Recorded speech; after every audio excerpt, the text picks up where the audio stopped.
ભારતમાં રહેતા એક પરિવારે વેકેશન માણવા માટે યુરોપના પ્રવાસે જવાનું નક્કી કર્યું। ભારત બહારનો આ પ્રથમ પ્રવાસ હોવાથી પરિવારના બધા જ સભ્યો યુરોપ દર્શન માટે ખૂબ ઉત્સુક હતા। યુરોપમાં આવેલી વિશ્વની જુદી જુદી અજાયબીઓની મુલાકાત લેવાની હતી, જે પ્રવાસમાં સૌથી વધુ આકર્ષણનું કેન્દ્ર હતું। સૌથી પહેલાં બધા ઇટાલીમાં આવેલા પિઝાના ઢળતા મિનારા જોવા માટે આવ્યા। પરિવારના બધા સભ્યોને ખૂબ ગમ્યું। વડીલોએ તો પિઝાના ઢળતા મિનારા તૈયાર કરનાર આર્કિટેક્ટના ભરપેટ વખાણ કર્યા। 10 વર્ષની ઉંમરનો એક બાળક આ મિનારાઓને ધ્યાનથી જોઈ રહ્યો હતો। બાળકના દાદાએ પૂછ્યું, બેટા, આ પિઝાના ઢળતા મિનારા તને કેવા લાગ્યા? બાળકે મોઢું મચકોડીને કહ્યું, બધા લોકો સાવ ખોટા વખાણ કરે છે। આ મિનારા ઢળતા રાખ્યા છે, એના કરતાં જો સીધા રાખ્યા હોત તો વધુ સારા દેખાત। બાળકની આવી ગાંડા જેવી વાત સાંભળીને પરિવારના બધા સભ્યો મનમાં ને મનમાં હસ્યા, પણ કોઈ કાંઈ બોલ્યું નહીં। પરિવારના સભ્યો હવે પેરિસમાં આઈફેલ ટાવરની મુલાકાતે આવ્યા।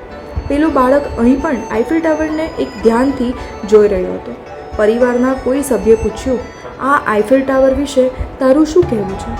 બાળકે ઠાવકાઈથી કહ્યું, મને તો આમાં કંઈ વિશેષતા દેખાતી જ નથી, માત્ર લોખંડનું માળખું ઊભું કર્યું છે। આ ટાવરને વાસળા જેવો સીધો રાખ્યો છે, એને બદલે પિઝાના ઢળતા મિનારાની જેમ થોડો ઢળતો રાખ્યો હોત તો વધુ સારું દેખાત। બાળકના પિતાએ જરા ગુસ્સા સાથે કહ્યું, તને બધામાં ખામી જ દેખાય છે। આ બધી જ દુનિયાની અજાયબીઓ છે અને એ એકબીજાથી જુદી છે, એ જ તો એની વિશેષતા છે। પિઝાનો મિનારો ઢળતો રાખ્યો છે, એમાં જ એની સુંદરતા છે, અને આઈફેલ ટાવરને સીધો રાખ્યો છે, એને કારણે જ એ સરસ દેખાય છે।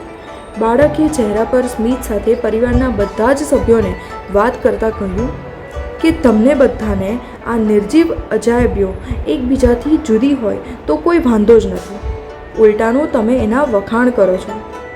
અમે બાળકો પણ ભગવાનની જીવંત અજાયબીઓ જ છીએ અને અમને પણ ભગવાને જુદી જુદી ક્ષમતાવાળા બનાવ્યા છે, તો પછી તમે અમારી સરખામણી બીજા સાથે કરીને કેમ વારંવાર ઉતારી પાડો છો અમને? મિત્રો, દરેક બાળક એક અજાયબી છે અને ભગવાને એને બીજા કરતાં જુદી બનાવી છે। આપણે એની સરખામણી બીજા સાથે કરીને એની ખૂબીઓ જોવાને બદલે ખામીઓ જોયા કરીએ છીએ।